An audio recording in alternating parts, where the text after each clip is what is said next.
You guys know I like to every now and then pop up and say how stupid I think motherfuckers are. And this is no different. So people are now saying that Bryan Kohberger is getting special treatment inside of jail because he gets the same thing that every other motherfucker inside of jail currently gets in 2023. I'm JPay. This is crime time. Let's do it. Bring it back.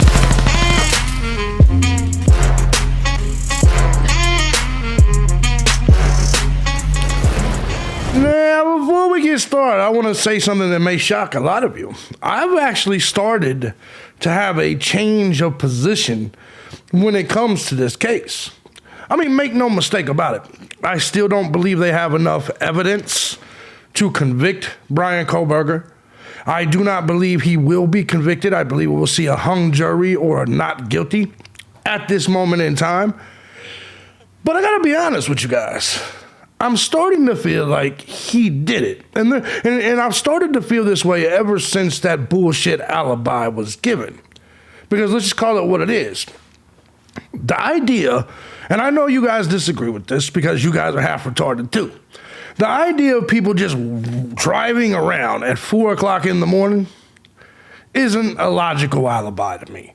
And to me, I always believe, unless you got a job at 5, 6 a.m., anybody that's out past midnight, you're typically up to no good. And I get it. There are exceptions to every rule. I generalize a lot. But I am saying that if you're out driving around 3 or 4 in the morning, you're probably up to no good. You're probably committing some sort of crime. Doesn't mean everybody, but I'd say most people. And so the more I analyze this, and the more I even analyze the very phone data that I have said doesn't really matter, not legally because there's a 27 square mile radius on it, I have to say that my gut feeling says that Bryan Kohberger kind of probably did this. I just don't believe they've presented or have enough evidence to prove that he did it. Gut feelings don't matter when we're talking about someone's life on the line. Before we get into my video today, I want to say first and foremost, thank you to everybody that supports the channel or any of my channels, regardless of the method you choose, whether it's Cash App, Patreon, Venmo, PayPal.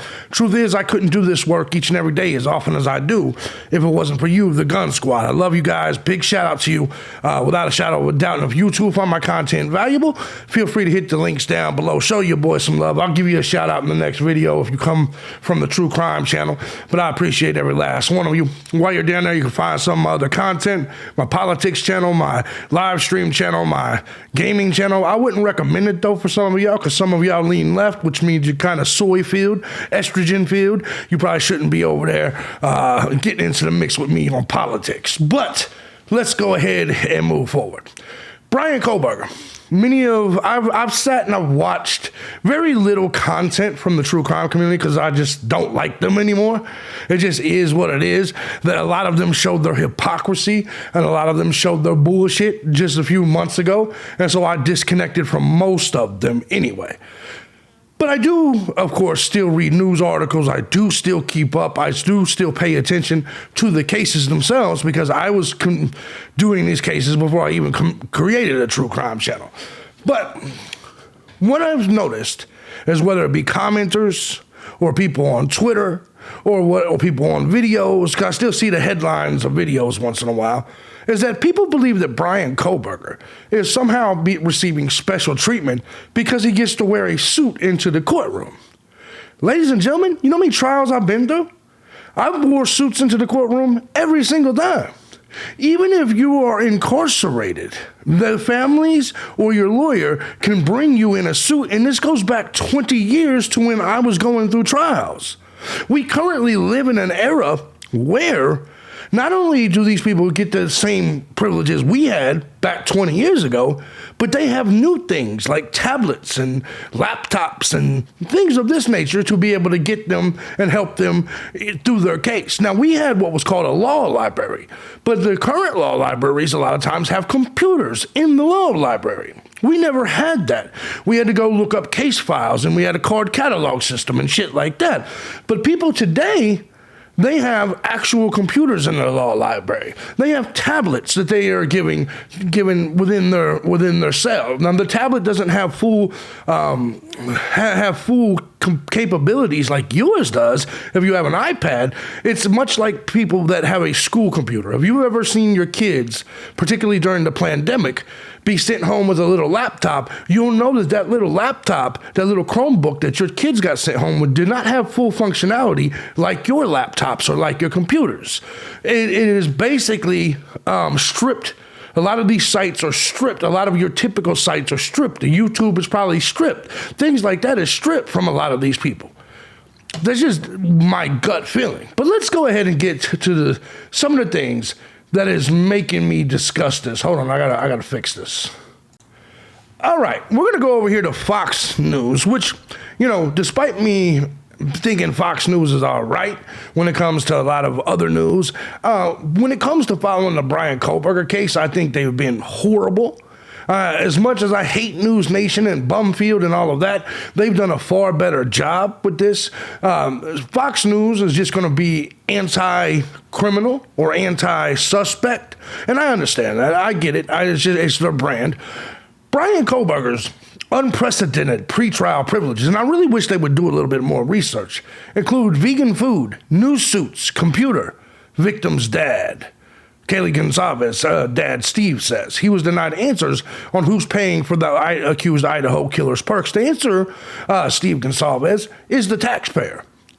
The taxpayer pays for every single thing that typically someone has inside a jail, unless it comes off commissary. Now, it is possible. Like when I was in prison, I had a clear TV that I purchased off commissary myself. There are people that have Nintendo 64s that are clear see-through that you can purchase off commissary yourself in certain prisons. There are people that have, but when it comes, and maybe even tablets, they have to purchase off commissary. I'm not 100% sure. But from what I'm understanding, that a lot of these jails and prisons across the nation are literally, they're handing them to the inmates. They're giving them to the inmates, particularly in the county jail. But likely, it's probably something you would buy off commissary. It would be something that I would imagine because of the televisions and the Walkmans that we used to buy off commissary when I was in that type of situation. But anyways, and by the way, I also want to say this. When we're talking about vegan food, guys, they have to, here's the truth. They have to let you follow your diet. And I'm going to explain to you why. When I was in jail or prison, and anybody that's been in jail or prison will agree right now that I'm telling the truth. There are diet trays. There are people that have things that's not necessarily vegan or any of this. There are people that are, let's say, diabetic. You can't eat certain shit. But there are people that are lactose intolerant, can't eat certain shit. The diet trays have always existed in jails and prisons. 20 years ago, even when I left, they were giving the vegetarian limp wristers, them leftist sacks of shit, they were giving the vegetarians their own trays. So why in the fuck wouldn't they give Bryan Kohberger, who's a vegan, a tray? Why do you consider something that they've been doing in the prison and jail system for over 20 years special treatment for Bryan Kohberger? These are unprecedented privileges, special privileges. They've been doing this in county jails and prisons for 20 years. Diet trays and diabetic trays and shit like that have always existed. Bryan Kohberger, the former criminology PhD student accused of fatally stabbing for University of Idaho. I'm going to talk about that in just a second. Because I did watch the 48 Hours documentary. I watched it this morning. 4 University of Idaho undergrads in a home invasion may be getting much better treatment in jail than other inmates, according to the father of one of the victims. But the father of the victims doesn't know shit. Look, man, if I go to GPT, is that what it's called? What is that goddamn? Chat GPT. Look, man, if we go to Chat GPT, and we look at I was looking this up yesterday. Let me make sure you guys can see my shit. Look, man, inmate attire in Idaho. If you go here, it literally breaks it down for you. that they typically do not wear suits while in custody.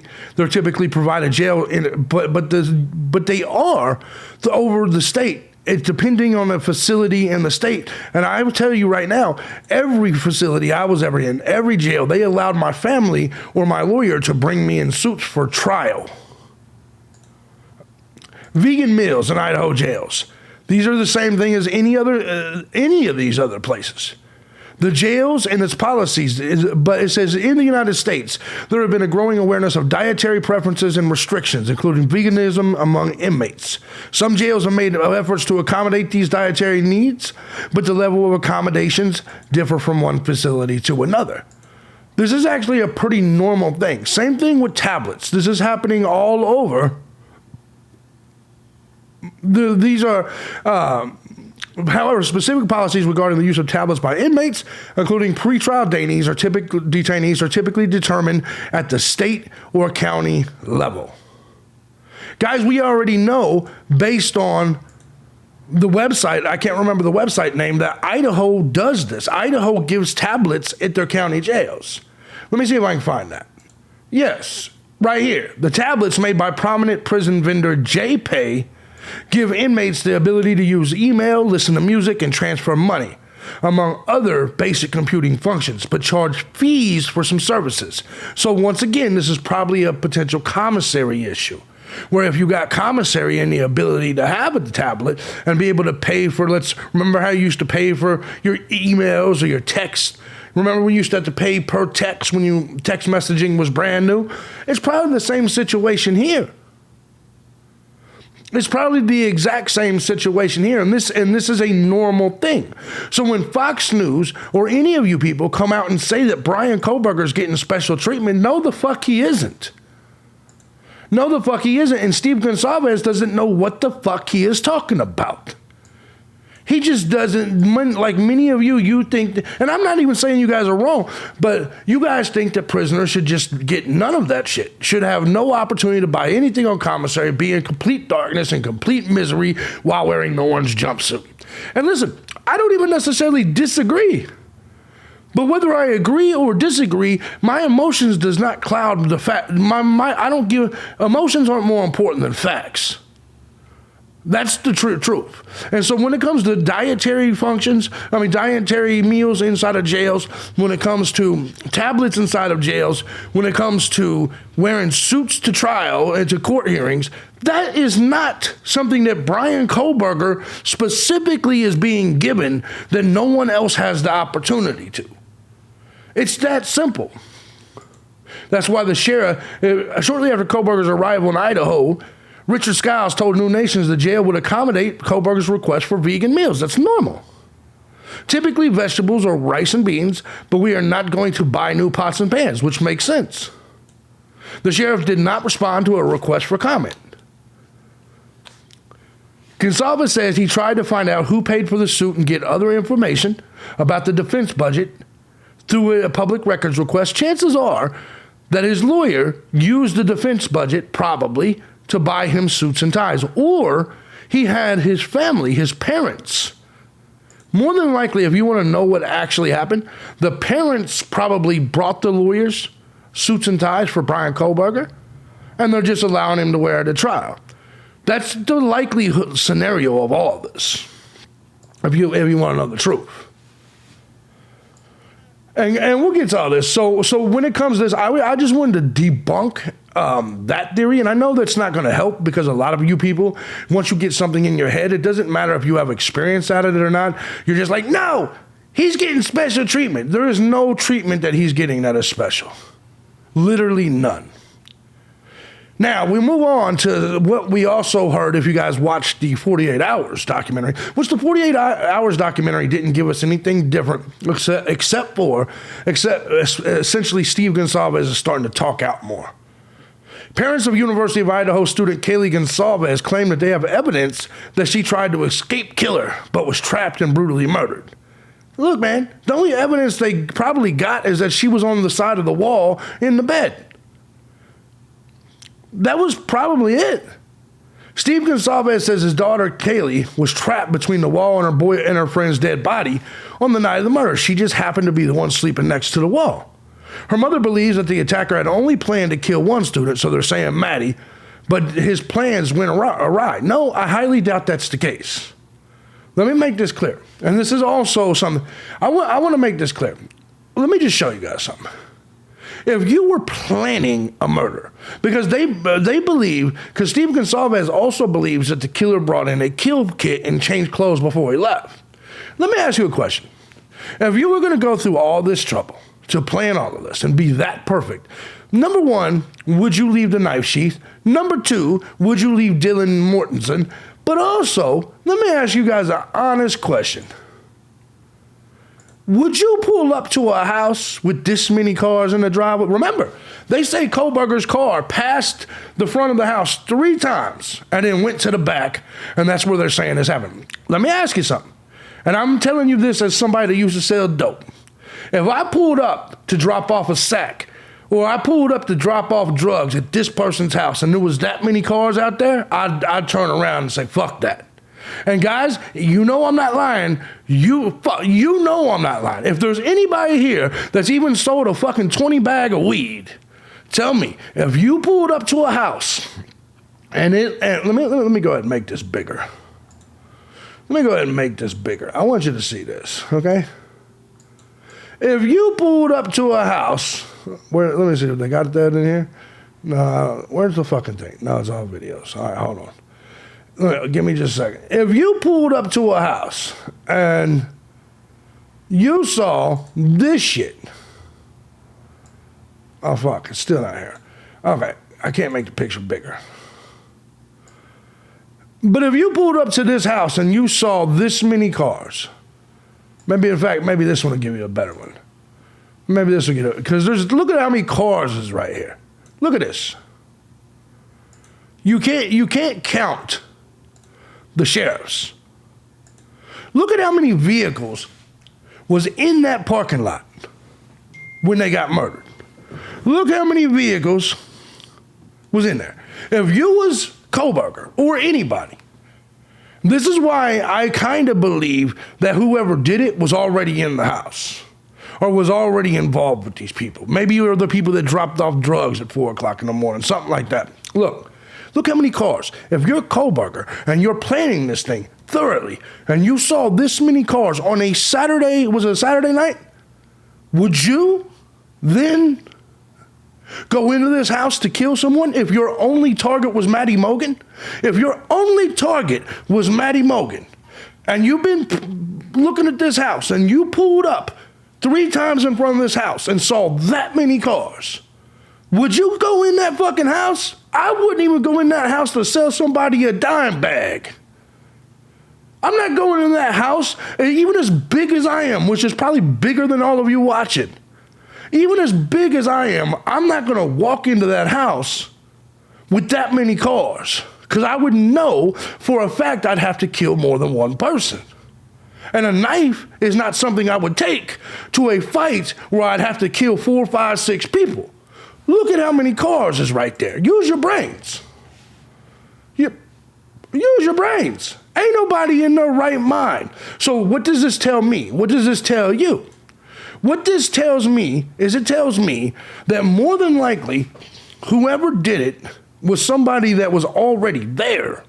Whether they were with Dylan, whether they were with Bethany, whether they were dropping off drugs per all the Venmo transactions. They were already there, and shit went left. Shit went awry. Now, I'm also going to bring up something that you guys, we haven't talked about. Think about this.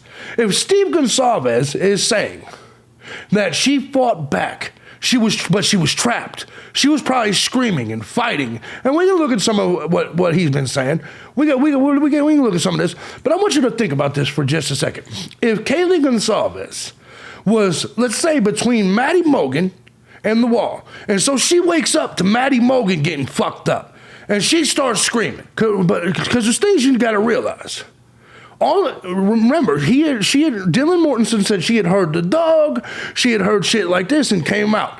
If she could hear the dog barking, then the likelihood that when whoever was stabbing Morgan, it woke up Kaylee, and Kaylee probably screamed and was fighting, because Steve Gonzalez says there's evidence that she was fighting back and trying to escape, which means chances are she would have screamed.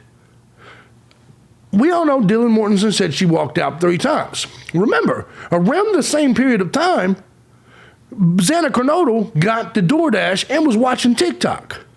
So let me ask you a question. So Bryan Kohberger comes back downstairs, or whoever did it. He goes over and gets Kernodle. Maybe he saw Kernodle, maybe on the way, maybe not. So anyway, he kills he goes to Kernodle's room, because apparently she was killed and then Ethan's body was at the door. Quick question. If Ethan's body was against the door and they had to force the door open the next day, how would Kohberger have gotten out? Potentially outside the window? Down that ladder? Maybe. I'm not going that far. Chances are, and I'm going to make a video, we'll talk about this a little bit more in depth. Basically, chances are he got them there. And at that moment in time, there had to be more screaming. Remember, Dylan Mortensen said, I heard whimpering and crying, and then I heard, I'm here to help you. Or don't worry, I'll help you. Or some shit like this. At this point, where is Ethan? Is Ethan already dead? If she was able, here's the truth. Dylan Mortensen, in my opinion, probably allowed Ethan Chapin to die. And I know that sounds rough, but listen to what I'm saying. The camera outside of outside of Xana Kernodle's room heard talking, a little bit of screaming, and a thump, like a body dropping, right? If the camera outside the room, think about it. All right, think about the back of your house. Like right now where I'm at is about the same distance but to my bedroom that it was from Xana Kernodle's room to Dylan Mortensen's bedroom. If somebody was back there screaming because they were getting murdered, or there was a big fight or brawl, you and me right here on this camera, right now, on this microphone would hear it. Much like the camera outside. You know how loud it's got to be for the camera outside to hear it? So imagine if the scream and the thump was loud enough for the camera outside Kernodle's room, on a whole other property, was able to hear the scream and the thump, then wouldn't Dylan Mortensen, who's literally right in the back room over here, wouldn't she have been able to hear it? Wouldn't she have been able to hear it? Now, here's my theory when it comes to this. Whoever killed them, went in there after killing the 2 upstairs and killed both Ethan and Xana. Xana probably immediately. Ethan was probably left alive. He was probably mortally wounded, but still crawling around. So whoever killed him went outside the door and then left. Now, chances are Ethan was still alive and crawling towards the door, and that's how his body was blocking the door the next day. Unless you believe Kohberger, whoever killed him, went outside the window and down that ladder, which I don't believe that at all. That seems a little risky on a snowy night, right? I ain't doing it. So now he's walking out. Dylan Mortensen, who had just had to have heard all of this screaming, she comes face to face with the killer. It says that he has his brows and all of this shit, was able to be so close to him. She was, and get such a view of him, she was able to make out that his eyebrows were bushy. You're telling me whoever killed him didn't see Dylan whatsoever. You're telling me Dylan did not hear them screams in battles whatsoever. So she sees whoever killed him slide out the back. You're telling me after all of that noise, the screaming, the thuds, the outside hearing it, she didn't even go check on her friends? Not at all? Not even to go to the bathroom and just say, hey, are y'all all right? Not at all? Which if she would have done that, probably Ethan's dying body would have been pounding on the door saying, help me. The question is, how did Ethan's body get against the door to where Hunter, who the friend, had to use his strength to get in the door the next day? Now that's not confirmed, but that the whole her body against the door thing has been known for quite some time here.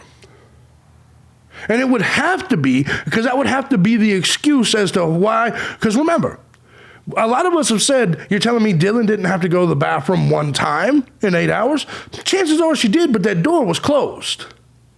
And if that door was closed, Ethan's body was against it, she wouldn't have known them being murdered.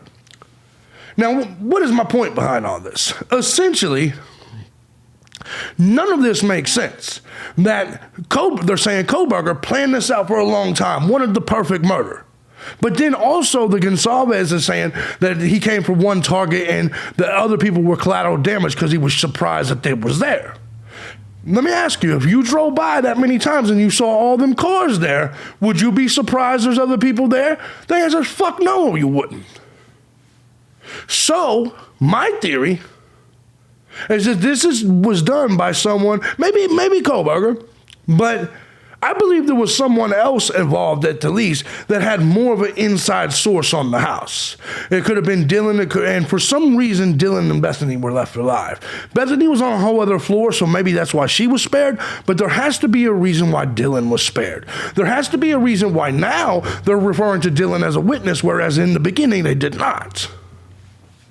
In my opinion, maybe Ethan Chapin would still be alive if Dylan would have acted on hearing them screams. Because the question has to be answered. How did he get in front of the door to block the door after the killer had already left? It means he was still alive when the killer left. That's how that works. But I'll leave that up to you guys to kick around. So getting back to the special treatment, clearly there is no special treatment when it comes to Kohberger. And when it comes to this, if you guys haven't seen the 48 hours thing, let me give you my quick review on it. There's no new information in this thing at all. But I will be honest with you. There's no new details when it comes to the 48 hours thing. But I was watching it, and I was thinking about the alibi. And I was thinking about the fact that, granted, none of the evidence puts Kohberger there. None of the evidence even proves, but let's be honest here. The way they somehow got to him and got the warrant for his phone records and all this, I'm just going to say this. The fact that he himself said I was driving around at 4 o'clock in the morning and there was a knife sheath with his DNA, even if it's micro, it doesn't look good for Kohberger. However, that's not enough. You got to find him guilty without. You got to understand. I have a huge doubt that he did it. My gut tells me, yeah, he probably did it. Probably. But my intelligence and my knowledge of the legal system says he's going to walk on this. Because your common jury member, especially when facing a death penalty case, you're going to want to have absolute proof before you send this man to death. Even me, who has paid attention to every minute of this case and has a gut feeling of, yeah, he probably did it. Probably. There's so many holes that's been poked through here. And much like what I just said, why would Kohberger, who is not a trained assassin, Kohberger's just a PhD student, why would Kohberger go into a house with that many cars in the front? But yet everyone's saying he went with one particular target and he was shocked and surprised that everybody else was there. No, he wasn't surprised. Whoever did this knew everybody else was there. As you said yourself, that they were, as the people said themselves, the police officer, that he was just he was making pass-bys in front of the house 3 times. I don't know about you, but when I look at Bryan Kohberger, he doesn't take me. Hey, I don't take him as the type of guy that thinks he can out-battle 6 people. Look at Bryan Kohberger. Does that man look like a man that is so aggressive and raw? He's like, yeah, 6 people, no problem. I don't see that in Kohberger. Maybe you do. Maybe you do. Go ahead and watch the 48 hours thing.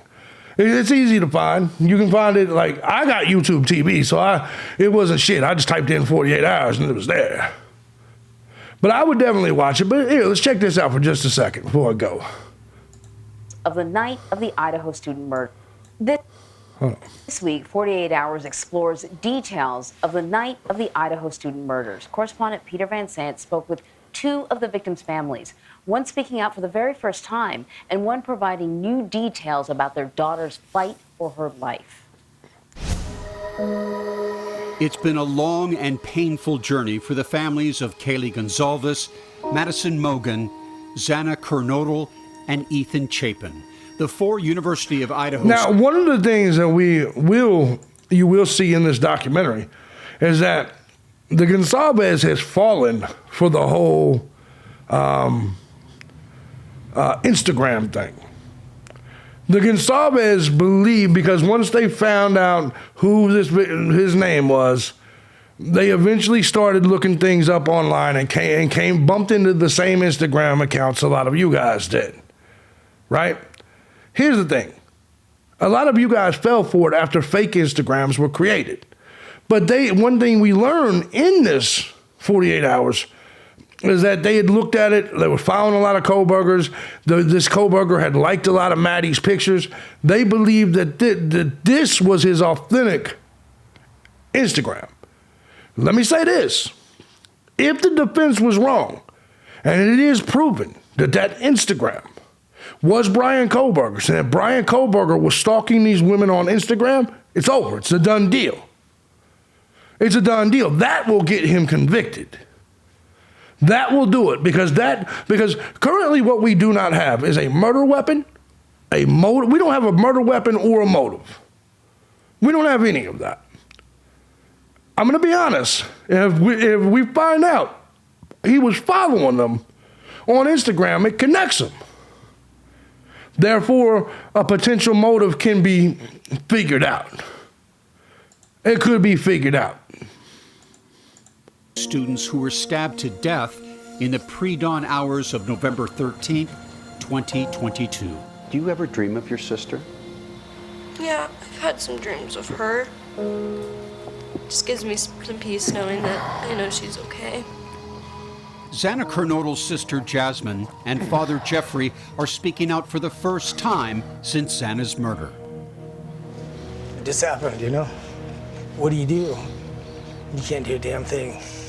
Everybody's going to work and you look out the window and there's kids running down the street laughing and you're just like, how can you be out there playing? Oh, one other thing that we learned in this is that Steve Gonzalez and his wife have two very different positions. Steve Gonzalez is open to the concept of there being someone else, that it is not being Bryan Kohberger. His wife believes 100% it's Bryan Kohberger. Steve Gonzalez openly says, I don't trust anything or anyone. I want to see the evidence. So here's the thing. Some of y'all be hating on me like a motherfucker. Me and Steve Gonzalez feels the exact same way. Show me the money. Show me the evidence. If you're going to kill this man with a firing squad, show me the money. And you know what? Steve Gonzalez feels the same way. My daughter's dead. On the night of the murders, Christy and Steve Gonzalez's daughter Kaylee was in the same bed as her childhood friend, Maddie Mogen.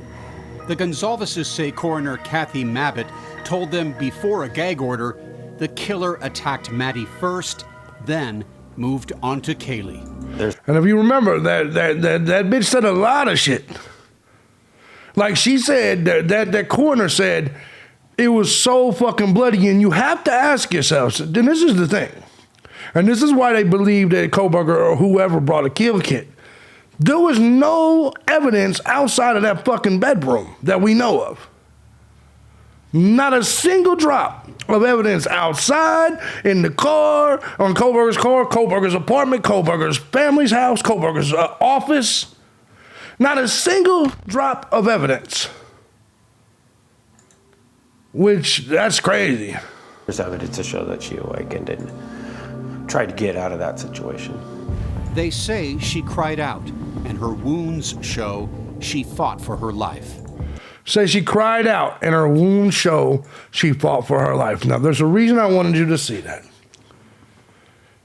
I want you to imagine being in pain and crying out. If somebody was in that room right back there and was crying out, you guys would hear it right here, right now. Am I right or wrong? With that being the case, do you truly believe? Okay, if she was crying out, you got to understand, if Xana or Ethan was crying out, Dylan would have heard the shit.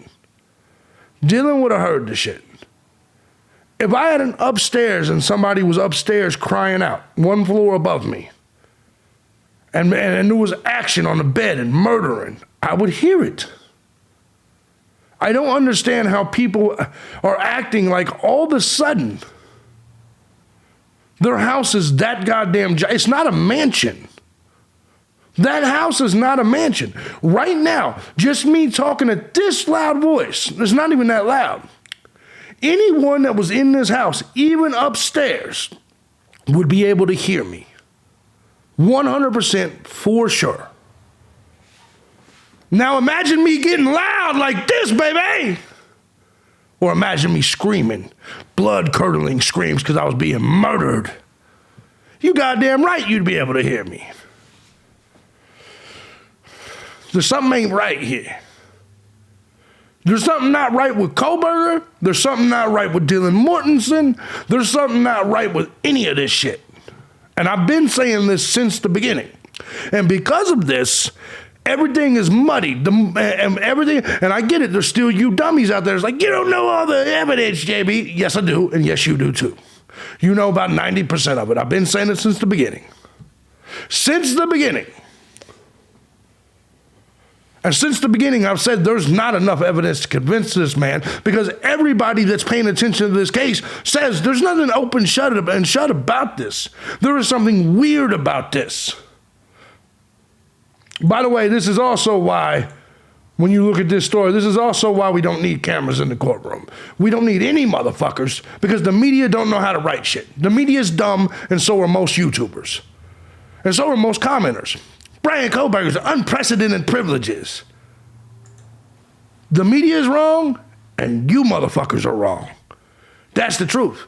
For you motherfuckers that are right, let me know in the comment section. If you're right along with me. Love you guys that are right. And if you do like what I do and you just want to support the channel, if you find my message valuable, feel free to hit the links down below. Show your boys some love.